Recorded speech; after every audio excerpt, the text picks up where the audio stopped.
2 Raja-Raja bab 14. Pada tahun kedua zaman pemerintahan Yoas, anak Yoahas, Raja Israel, Amazia, anak Yoas, Raja Yehuda, menaiki takhta. Umurnya 25 tahun pada waktu dia menaiki takhta, dan dia bertakhta di Yerusalem selama 29 tahun. Nama ibunya ialah Yoadan dari Yerusalem. Dia melakukan apa yang benar di mata Tuhan, tetapi tidak seperti Daud leluhurnya. Diikutinya segala sesuatu yang dilakukan oleh Yoas ayahnya. Hanya bukit-bukit pemujaan tidak disingkirkannya. Rakyat masih mempersembahkan korban dan membakar dupa di bukit-bukit pemujaan itu. Sesudah kerajaan itu kukuh di tangannya, dia menghukum mati pegawai-pegawai yang dahulu membunuh raja, yaitu ayahnya. Tetapi anak-anak mereka tidak dijatuhkan hukum mati. Hal itu sejalan dengan apa yang tertulis dalam kitab suci Taurat yang disampaikan melalui Musa. Di sana Tuhan memberikan perintah, seorang ayah tidak boleh dihukum mati kerana anaknya, dan anak tidak boleh dihukum mati kerana ayahnya. Hendaklah setiap orang dihukum mati atas dosanya sendiri. Dia menewaskan 10.000 orang Edom di lembah Garam dan merebut Sela dalam peperangan itu. Lalu dinamainya kota itu Yoktiel. Demikianlah nama kota itu sampai hari ini. Suatu waktu Amazia mengirim beberapa orang utusan kepada Yoas, anak Yoahas, anak Yehu, Raja Israel, dengan pesan, "Mari kita beradu tenaga." Tetapi Yoas, Raja Israel, mengirim utusan kepada Amazia, Raja Yehuda. "Duri di Lebanon mengirim pesan kepada pokok aras di Lebanon. Berikanlah anak perempuanmu untuk menjadi istri anakku. Akan tetapi seekor binatang liar di Lebanon berlalu dan menginjak-injak duri itu. Engkau memang telah mengalahkan orang Edom, dan kerana itu engkau menjadi bangga diri. Bermegahlah, tetapi tetaplah tinggal di istanamu. Apakah gunanya menentang malapetaka sehingga engkau harus jatuh bersama-sama orang Yehuda?" Namun demikian, Amazia tidak mau mendengarkannya. Oleh sebab itu, majulah Yoas, Raja Israel, untuk berhadapan dengan Amazia, Raja Yehuda, di Bet-Semes di tanah Yehuda. Orang Yehuda dikalahkan di hadapan orang Israel, sehingga mereka lari ke kemah masing-masing. Yoas, Raja Israel, menangkap Amazia, Raja Yehuda, anak Yoas, anak Ahazia, di Bet-Semes dan membawanya ke Yerusalem. Dibongkarnya tembok Yerusalem dari pintu gerbang Efraim sampai ke pintu gerbang sudut, sepanjang 400 hasta. Diambilnya semua emas, perak, dan segala alat kelengkapan yang ada dalam bait Tuhan, serta dalam perbendaharaan istana raja. Demikian pula para tawanan. Lalu pulanglah dia ke Samaria. Riwayat Yoas selebihnya, apa yang dilakukannya, kejayaannya, dan bagaimana dia berperang melawan Amazia, Raja Yehuda, bukankah semuanya tertulis dalam kitab hikayat Raja-Raja Israel? Lalu Yoas dibaringkan bersama nenek moyangnya dan dimakamkan di Samaria di permakaman Raja Israel. Maka Yerobeam anaknya menaiki takhta menggantikannya. Amazia anak Yoas, Raja Yehuda, masih hidup 15 tahun selepas kematian Yoas anak Yoahas, Raja Israel. Riwayat Amazia selebihnya, bukankah semuanya tertulis dalam kitab hikayat Raja-Raja Yehuda? Ada pihak yang bersekongkol untuk melawan dia di Yerusalem, sehingga dia lari ke Lakis.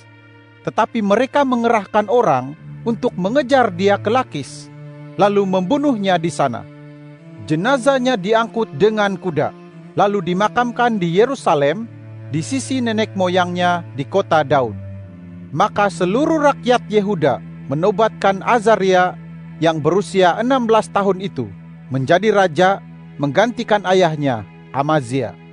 Sesudah raja dibaringkan bersama nenek moyangnya, dia membina Elat dan mengembalikannya kepada Yehuda. Pada tahun ke-15 zaman pemerintahan Amazia anak Yoas raja Yehuda, Yerobeam anak Yoas raja Israel menaiki takhta di Samaria. Dia bertakhta selama 41 tahun lamanya dan melakukan apa yang jahat di mata Tuhan. Dia tidak menjauhkan diri daripada segala dosa Yerobeam anak Nebat yang menyebabkan orang Israel turut berdosa. Dikembalikannya daerah Israel dari jalan masuk Hamat sampai ke Laut Araba, selaras dengan firman Tuhan Allah Israel. Firman itu disampaikan Allah dengan perantaraan hambanya, Nabi Yunus anak Amitai dari Gad-Hefer. Kerana Tuhan melihat betapa getirnya kesusahan orang Israel, baik orang kurungan maupun orang yang merdeka, dan tidak ada penolong bagi Israel. Namun Tuhan tidak berfirman bahwa Dia akan menghapuskan nama Israel dari kolong langit. Sebab itu, Dia menyelamatkan mereka dengan perantaraan Yerobeam anak Yoas. Riwayat Yerobeam selebihnya, semua yang dilakukannya dan kejayaannya, bagaimana dia berperang dan bagaimana dia mengembalikan Damsyik dan Hamat Yehuda kepada Israel, bukankah semuanya tertulis dalam kitab hikayat Raja-Raja Israel? Lalu Yerobeam dibaringkan bersama nenek moyangnya, Raja-Raja Israel. Maka Zakaria, anaknya, menaiki takhta menggantikannya. 2 Tawarik bab 25. Amazia berumur 25 tahun pada waktu dia menaiki takhta, dan dia bertakhta di Yerusalem selama 29 tahun. Nama ibunya ialah Yoadan dari Yerusalem. Dia melakukan apa yang benar di mata Tuhan, tetapi bukan dengan setulus hati. Sesudah kerajaan itu kukuh dalam kawalannya, dia menghukum mati para pegawainya yang telah membunuh raja, yaitu ayahnya. Tetapi para anak mereka tidak dihukumnya mati, yaitu sejajar dengan apa yang tertulis dalam kitab suci Taurat yang disampaikan Allah melalui Musa. Dalamnya Tuhan memberikan perintah, seorang ayah tidak boleh dihukum mati kerana anaknya, dan anak tidak boleh dihukum mati kerana ayahnya. Hendaklah setiap orang dihukum mati atas dosanya sendiri. Amazia mengumpulkan orang Yehuda. Kemudian dia menempatkan semua orang Yehuda dan Benyamin itu menurut kaum keluarga masing-masing di bawah pemimpin pasukan 1,000 dan pemimpin pasukan 100. Dia membanci mereka yang berumur 20 tahun ke atas, dan didapatinya ada 300.000 orang pilihan yang sanggup berperang, yang mampu mengendalikan tombak dan perisai. Dia juga mengupah 100.000 orang kesatria yang gagah perkasa dari Israel dengan bayaran 100 talenta perak. Tetapi seorang hamba Allah datang menghadapinya dan berkata, Ya Raja, janganlah tentera Israel pergi bersama tuanku, kerana Tuhan tidak menyertai orang Israel, yaitu seluruh Bani Efraim. Jika tuanku mahu pergi juga, maka sehebat manapun tindakan dan keberanian tuanku dalam peperangan, Allah akan membuat tuanku jatuh di depan musuh, kerana Dia berkuasa untuk menolong atau menjatuhkan. Kata Amazia kepada hamba Allah itu, Tetapi, apa yang harus kulakukan dengan 100 talenta yang telah kuberikan kepada pasukan Israel itu? Jawab hamba Allah itu, Tuhan dapat mengurniakan kepada tuanku lebih daripada itu. Maka Amazia memisahkan pasukan yang datang kepadanya dari Efraim dan menyuruh mereka pulang ke rumah masing-masing. Maka amat marahlah mereka terhadap orang Yehuda, lalu mereka kembali ke tempat mereka dengan amarah yang menyala-nyala. Amazia menguatkan hatinya, lalu membawa pasukannya maju ke lembah Garam, lantas menewaskan 10.000 orang daripada Bani Seir. Bani Yehuda pun menawan 10.000 orang hidup-hidup, membawa mereka ke puncak bukit batu, dan mencampakkan mereka dari puncak bukit batu itu, sehingga semuanya hancur terburai. Tetapi para anggota pasukan yang dikerah pulang oleh Amazia, yaitu mereka yang tidak dibenarkan pergi bersama-samanya ke medan perang, menyerbu kota-kota Yehuda dari Samaria sampai ke Bet Horon. Mereka menewaskan 3.000 orang penduduk dan mengambil banyak rampasan. Setelah Amazia menewaskan orang Edom itu, pulanglah dia sambil membawa berhala-berhala Bani Seir. Didirikannya berhala-berhala itu sebagai tuhannya. Lalu sujudlah dia menyembah dan membakar dupa di hadapan segala berhala itu. Oleh sebab itu, menyalalah murka Tuhan terhadap Amazia. Diutusnya seorang nabi kepada Amazia. Katanya, "Mengapakah tuanku mencari petunjuk Tuhan suatu bangsa yang tidak dapat melepaskan bangsanya sendiri daripada tangan tuanku?" Namun demikian, sementara nabi itu berbicara dengan dia, berkatalah Amazia kepadanya, "Apakah kami mengangkat engkau menjadi penasihat raja? Diamlah, haruskah engkau kubunuh?" Maka diamlah nabi itu. Tetapi sebelumnya ia sempat berkata, "Sekarang hamba tahu bahwa Allah telah berketetapan untuk membinasakan tuanku, kerana tuanku telah melakukan hal ini dan tidak mendengar nasihat hamba."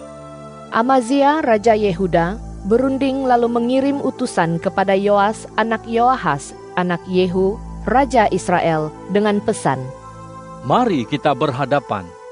Tetapi Yoas raja Israel mengirim utusan kepada Amazia raja Yehuda. Duri di Lebanon mengirim pesan kepada pokok aras di Lebanon. "Berikanlah anak perempuanmu untuk menjadi istri anakku." Akan tetapi seekor binatang liar di Lebanon berlalu dan menginjak-injak duri itu. Engkau berfikir bahwa engkau telah mengalahkan orang Edom, sehingga engkau mengangkat diri untuk bermegah. Sekarang tinggal sajalah di istanamu. Apa gunanya menentang malapetaka, sehingga engkau harus jatuh bersama-sama orang Yehuda? Namun demikian, Amazia tidak mahu mendengarkannya.